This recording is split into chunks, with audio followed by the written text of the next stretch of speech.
کسی ماہر سے پوچھ لے کہ ہم نے جو باقاعدہ جنگیں لڑی انہیں مشرقی پاکستان بھی شامل کر لیں, 65 بھی شامل کر لیں, 71 بھی شامل کر لیں, کارگل بھی شامل کر لیں, ہمارے اتنے شہید نہیں ہوئے جوان اور فوجی جتنے اس اندیکھی جنگ میں دنیا کی. یاد رکھیے میں ان تمام ماہرین کو جو پولیٹیکل وہ بیان دیتے ہیں اور پریس کانفرنس کرتے ہیں, نہیں کرتے, یہ ان کا کام نہیں ہے یہ کرنا.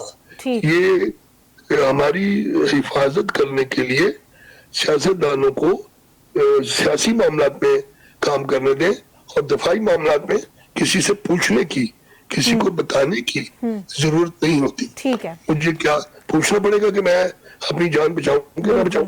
یہ ہم نے جو, میں اپنی بات مکمل کرتا ہوں, صرف ایک چھوٹا سا منظر آپ کو یاد دلا کے, شاید آپ نے کہیں بچپن میں اسکول کے زمانے میں پتلی تماشا دیکھا ہو, اس کی ڈوریاں ایک ہی بندہ, ایک ہی کاریگر, ایک ہی لانا ہوتا ہے. تو میں کنکلوڈ کروں گا کہ میرے ملک میں اس وقت کیا کئی سالوں سے, دہائیوں سے پتلی تماشا چل رہا ہے, اور لوگ سمجھتے ہیں کہ یہ دائیں والا کردار خراب ہے, بائیں والا کردار خراب ہے. وہ یہ نہیں سوچتے کہ ان کی ڈوریاں ایک ہی جگہ سے ہلائی جا رہی ہے. بالکل ٹھیک ہے. اچھا مفتی صاحبہ, اگر ہم بات کرتے ہیں کے پی میں گورننس کے حوالے سے, پھر ہم نے یہ دیکھا کہ علی امین گنڈاپور کو ان کے عہدے سے ہٹا دیا گیا, باقاعدہ ان سے استعفیٰ طلب کیا گیا, پھر آگے جو ہے وہ یہ معاملات چلتے ہوئے نظر آئے. یہ کیا وجہ ہے؟ اگر کے پی میں گورننس کا نظام اتنا اچھا چل رہا تھا, علی امین گنڈاپور کی کارکردگی اچھی تھی, صوبے میں امن و امان تھا, ساری چیزیں بالکل صحیح چل رہی تھی, تو یہ فیصلہ کیوں لیا گیا ہے بانی پی ٹی آئی کی جانب سے؟ ذرا اس حوالے سے ہمیں بتائیے گا. دیکھیں اس میں بہت سارے فیکٹر ہیں, ظاہر ہے میں اندر کی بات تو نہیں بتا سکتی آپ کو, اس لیے کہ مجھے خود پتہ نہیں ہے اندر کیا ہوا ہے, لیکن بظاہر تو علیمہ خان سے جو ان کے تعلقات تھے, پھر یا پھر اسٹیبلشمنٹ سے تعلقات کا الزام, امن و امان کی خراب صورتحال, جو میری بات تو سن لیں جی, جو ہم لے کے چلتے ہیں, اگر تھوڑا سا ہسٹری پیچھے کی طرف, تو 26 نومبر دیکھیں, اس پہ جبکہ کارکن آپ کے مر رہے ہیں, شہید ہو رہے ہیں, ان کو جس بری طرح زخمی کیا جا رہا ہے, کس طرح گولیوں کی بوچھار کی جا رہی ہے, آپ چلے جاتے ہیں اور پھر آپ پتہ نہیں کتنی منزلیں طے کرتے ہوئے اگلے دن اسمبلی پہنچ جاتے ہیں, اپنی صوبائی اسمبلی. تو اس طرح کی اور بہت ساری چیزیں ہوئی ہیں. تو وہ جو کمزور ایک اسپیکٹ ہے نا, اس کو خان صاحب انتہائی ناپسند کرتے ہیں, کیونکہ وہ چونکہ خود ہم سب دیکھ رہے ہیں کہ وہ اکیلا آدمی کس طرح تن تنہا کھڑا ہوا ہے اور مسلسل لڑ رہا ہے, حالانکہ جیل کے اندر ہے, اس کے باوجود وہ جھکنے کے لیے تیار نہیں ہے, کسی بات کو ماننے کے لیے تیار نہیں ہے جو غلط ہو. تو وہ کیسے یہ بات ایکسپیکٹ کر سکتا ہے کہ اس کا وہ ساتھی جو کہ جس کے اوپر بے انتہا اعتبار کیا گیا ہو, وہ بیک فٹ پہ کھیلنا شروع ہو جائے. جی, پھر اس کے بعد جو آ جاتی ہے علیمہ خان کے اوپر بات, تو وہ that is so very bad کہ آپ کیسے اس انسان کی بہن کے متعلق بات کر رہے ہیں جن کا سیاست سے کوئی تعلق ہی نہیں ہے. وہ باہر آ کے بار بار ایک ہی بات کرتی ہے, عمران خان نے کہا, عمران خان نے کہا, عمران خان نے کہا. وہ اپنا اوپینین نہیں دے رہی ہوتی, اپنے بارے میں کوئی بات نہیں کر رہی ہوتی. لیکن جب اس طرح کی بات آپ کریں گے, آپ اپنی پارٹی کو کمزور کر رہے ہیں نا, جب آپ اپنی پارٹی کو کمزور کر رہے ہیں تو پھر آپ کو کیسے ٹالریٹ کیا جا سکتا ہے؟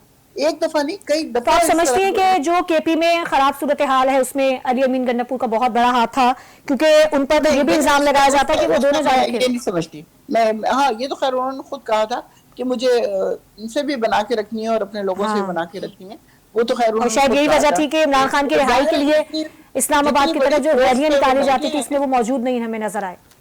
ہوتے گئے لیکن وہ بیچ پہ غائب ہو جاتے تھے نا, یہی تو میں آپ کو بتا رہی ہوں سارا. تو اب جبکہ یہ والی سچویشن اتنی زیادہ سیریس ہو چکی تھی کہ انہوں نے وہ بات ماننی ہی نہیں ہے. 6 مہینے سے ملاقات کرنے نہیں گئے. وہ کہہ رہے ہیں بجٹ پاس کرتے ہوئے سے پہلے مجھ سے بات کر لینا, فلاں چیز کرنے سے پہلے مجھ سے بات کر لینا. میں تو کر ہی نہیں سکتا, افغانستان چلے جائیں, میرے پاس پاسپورٹ نہیں ہے. یہ مطلب سارا اٹس آل ربش جسے کہنا چاہیے. اور سہیل آفریدی سے کیا امیدیں ہیں جن کو نامزد کیا گیا ہے نئی قیادت؟ وہ کوئی بیگیج لے کے نہیں آ رہے اپنے ساتھ, ان کے پاس کوئی بیگیج نہیں ہے. کوئی ان تمام پارٹی اس پر متفق ہے ان کے نام پر. اب جی بالکل سب کے سب اس پر متفق ہو گئے. بلکہ گنڈاپور کا بھی بیان آیا ہے کہ میں اپنے لیڈر کی بات کے اوپر پوری طرح عمل کروں گا, اور ریزائن دے دیا انہوں نے, اور ان کو سپورٹ کروں گا. تو وہ تو خیر بعد میں دیکھا جائے گا کون سپورٹ کرتا ہے نہیں کرتا. لیکن یہاں پہ یہ ہوا کہ پورا پاکستان ہل گیا. کیونکہ اس بندے کا کوئی بیگیج نہیں ہے, اس کے پاس کوئی ایسی چیز نہیں ہے جس کو یہ لوگ فائٹ کر سکے, تو اب اس بات کے اوپر اعتراض ہو رہا ہے, اب گنڈا پور کی تعریفیں شروع ہو گئی. تو یہ سو امیزنگ بھی کہنا چاہیے اور افسوسناک بھی کہنا چاہیے کہ یہ لوگ کیا کر رہے ہیں بھائی. اور جو اختلافات جو پی ٹی آئی کے اندر تھے, امید ہے کہ وہ بھی اب کم ہو جائیں گے, کیونکہ لیکن وہ ساری جو چیز ہے نا, جو اختلافات ہیں یا نہیں ہیں, اس کا جو سب سے بڑی بات ہے وہ لیڈر ہمارا اندر ہے. جس دن انشاءاللہ وہ باہر آ جائیں گے تو یہ سارے اختلافات آٹومیٹکلی ختم ہو جائیں گے. اچھا, امید ہے کہ سہیل آفریدی کے آنے کے بعد جو بانی پی ٹی آئی کی رہائی کے لیے تحریکیں کی شروع کی جاتی ہیں اور شروع کی جاتی رہیں, جو چلائی گئی تحریکیں, اس میں اب کچھ کامیابی ملے گی یا کچھ بہتری ہوگی؟ امید ہے بہتری ہوگی انشاءاللہ, بہتری ہوگی, یہ امید ہے. ٹھیک ہے. اچھا صوبیہ صاحبہ تو شاید جا چکی ہیں, ان کو ہماری آواز نہیں آ رہی ہے. شاہد اقبال صاحب, آپ کیا سمجھ رہے ہیں کہ ابھی یہ معاملات کس طرح سے حل ہوتے ہوئے نظر آ رہے ہیں؟ خاص طور پر آج جب D G I S P R نے پریس کانفرنس کی تو خاص طور پر انہوں نے افغانستان کی سرزمین کے استعمال کا ذکر کیا کہ وہ پاکستان کے خلاف جس طرح سے استعمال ہو رہی ہے. پھر انہوں نے ریفیوجیز کا بھی ذکر کیا.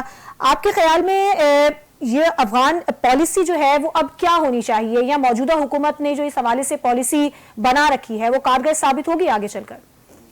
دیکھیے, ہمیں پالیسی دل کی گہرائی سے بنانی, تسلیم کرنی اور امپلیمنٹ کرنی ہے. ون. دوسری بات یہ, ابھی میں سن رہا تھا ابھی کچھ ہی دیر پہلے, ان کا جو وزیر خارجہ ہمسایہ ملک گیا ہوا ہے, جی انڈیا, جی وہ پریس کانفرنس میں بتا رہا تھا کہ ہم نے کابل میں کوئی دھماکہ تو سن رہے ہیں لیکن شاید وہ مائننگ میں کوئی ہوا ہو, ہم نے بہت تلاش کیا, ہمیں کچھ بھی نہیں ملا زمین. اور ہاں, ہم نے اپنے بارڈرز ایریا میں پہاڑی علاقوں میں کچھ واقعات سنے طیاروں کے, وہ آئے وہ گئے. میں یہ کہتا ہوں یہ کس طرح ممکن ہے آج کی 21ویں صدی میں کہ ایک ہمسایہ ملک آپ کے ملک کے اندر آ کے دہشت گردی کرے, اس کے آئے اور وہ چلے جائیں. آپ کو پتا ہے کہ آپ نے باڑ لگائی ہوئی ہے, آپ کو پتا ہے کہ باڑ لگانے سے پہلے ہمارے ساتھ سلالہ چیک پوسٹ کا ایک شرمناک واقعہ ہوا تھا, جس میں سامنے کھڑے ہو کے انہوں نے ہماری پوری پوسٹ کے جوان مار دیے تھے افغانستان سے. ہم اپنی عظمت کے, اپنی بلندی کے, اپنی طاقت کے, اور میں اس میں کوئی شک نہیں سمجھتا چونکہ ہمارے پاس جذبہ جہاد ہے اور ہم وطن لوگ ہیں, لیکن آخر کچھ چیزیں میٹیریلائز کیوں نہیں ہوتی؟ ہم دل پہ ہاتھ رکھ کے, دیکھیے میں سیاستدانی میں میرا کسی بھی سیاسی جماعت سے تعلق نہیں, لیکن پاکستان سے میرا بہت گہرا تعلق ہے. میں اسی ملک کا باشندہ ہوں, اس بارے سوچتا ہوں, پریشان ہوتا ہوں. یہ میرے ساتھ جو ایک دہشت گردی کا کھیل کھیلا جا رہا ہے, میں آپ کو ایک اشارتاً بات بتاتا ہوں. اس وقت پاکستان کے جو تعلیمی ادارے ہیں, اسکول کی بات کر رہا ہوں, ہمارے پورے ملک میں اسکول, جو سرکاری اسکول ہیں, تھوڑے سے پرائیویٹ اسکول ہیں, مہنگے اسکول ہیں, سستے اسکول ہیں, سب میں جتنے طالب علم پڑھ رہے ہیں, مثال کے طور پہ 100 طالب علم پڑھ رہے ہیں, میں مثال دے رہا ہوں, دینی مدرسوں میں اس وقت شاید ہزاروں طالب علم پڑھ رہے ہیں. یعنی ان کا کوئی میچ ہی نہیں ہے, ان کا کوئی مقابلہ ہی نہیں ہے. اب میں آپ کو اس کے ساتھ جوڑ کر ایک بات یہ بھی بتا دوں کہ ہمسایہ ملک کے جتنے بھی لیڈرز ہیں, کمانڈرز ہیں, مؤثر لوگ ہیں, وہ سارے کہاں کی تعلیم یافتہ ہیں؟ میرے ملک کے دینی اداروں کی تعلیم یافتہ ہیں. تو پہلے مجھے آپ یہ بتائیے کہ میرے ملک کے دینی اداروں میں وہ کون سی ٹیکنالوجی پڑھائی جا رہی ہے جس کو پڑھنے سے یہ دہشت گرد پیدا ہو جاتے ہیں, یہ انتہا پسند پیدا ہو جاتے ہیں. یہ آپ بھی کسی اسکول, کالج, یونیورسٹی میں پڑھی ہوئی ہیں, میں بھی پڑھا ہوا ہوں. ہمارا کتنا جذباتی لگا ہوا ہے ان اداروں سے. جب بھی ان اداروں کا ذکر آتا ہے ہم ایموشنل ہو جاتے ہیں, ہمیں یاد آ جاتے ہیں اپنا اچھا وقت. یہ لوگ پاکستان کے اداروں سے پڑھ کے گئے ہیں, تو کیا کہیں ایسا تو نہیں ہے کہ ہمارے اندر کوئی خامی ہو؟ دیکھیے, محبت اور نفرت کھل کر کرنی چاہیے.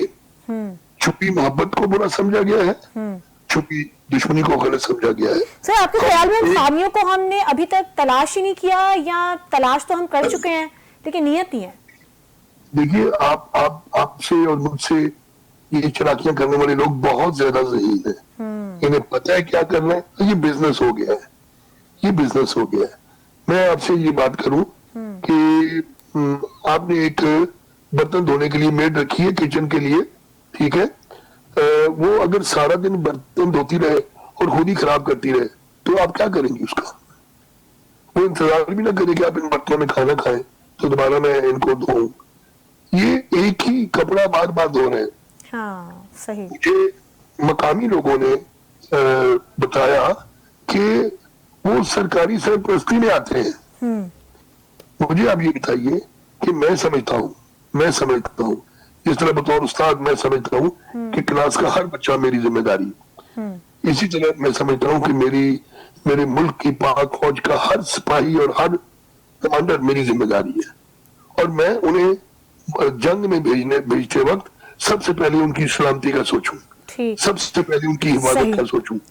ٹھیک ہے، اپنے ملک میں. کیونکہ دیکھیے دنیا میں میں ایک اصول بتا دوں آپ کو، دنیا میں کوئی ملک، وہ امریکہ ہو، وہ روس ہو، جنگیں لڑنے والے تو یہی ملک ہے، کوئی ملک گوریلا وار نہیں جیت سکا.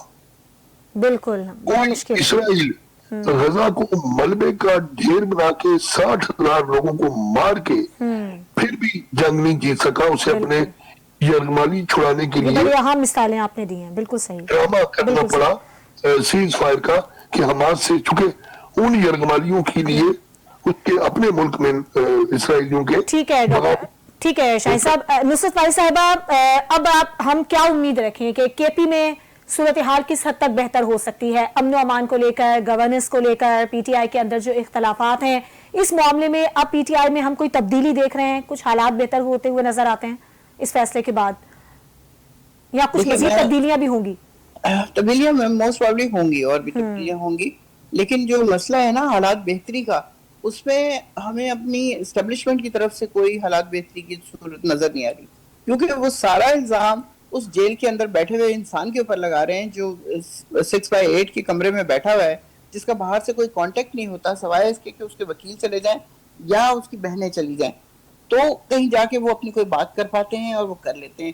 تو اس کے اوپر اگر یہ سارا الزام لگا رہے ہیں کہ یہ وہاں سے چلا رہا ہے، وہ جیل سے چلا رہا ہے، طالبان کو وہاں سے کر رہا ہے، ٹیررسٹ کو وہاں سے قابو کر رہا ہے، تو پھر تو حالات کسی صورت ٹھیک نہیں ہو سکتے. کیونکہ آپ جب الزام اس قسم کے لگانا شروع ہوں گے، یعنی آپ سوچ رہے ہیں نا، آپ یہ بات سوچ رہے ہیں کہ وہ یہ سب کچھ کر رہا ہے، جبکہ ہمارا خیال یہ نصرت صاحب، پھر آپ کے خیال میں کیا سیکیورٹی پالیسی ہونی چاہیے؟ پھر کیا کریں؟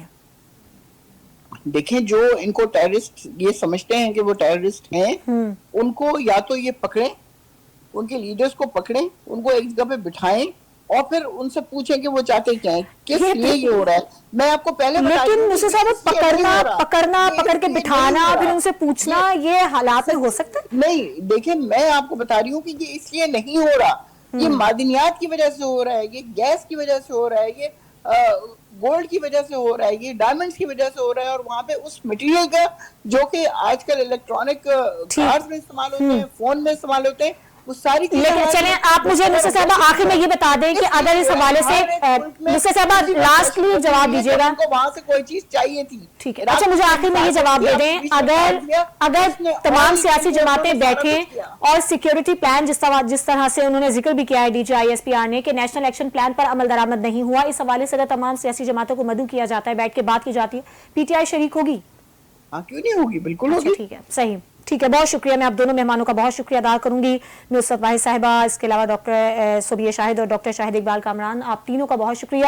اتنا تو پڑے گا تمام سیاسی جماعتوں کو کہ جس طرح سے روزانہ کی بنیاد پر ہمارے سیکیورٹی فورسز جامع شہادت نوش کر رہی ہیں، دہشت گردوں کو جہنم واصل کیا جا رہا ہے، کوشش کی جا رہی ہے کہ ملک میں امن و امان قائم کیا جائے، اور یہ بہت زیادہ ضروری بھی ہے، کیونکہ ایک جانب جہاں سیکیورٹی خدشات ہیں پاکستان کے اندر، وہیں جو بیرونی دشمن ہیں وہ بھی پاکستان پر گھات لگائے بیٹھے ہیں. آج کے شو سے اجازت دیجیے، اللہ حافظ.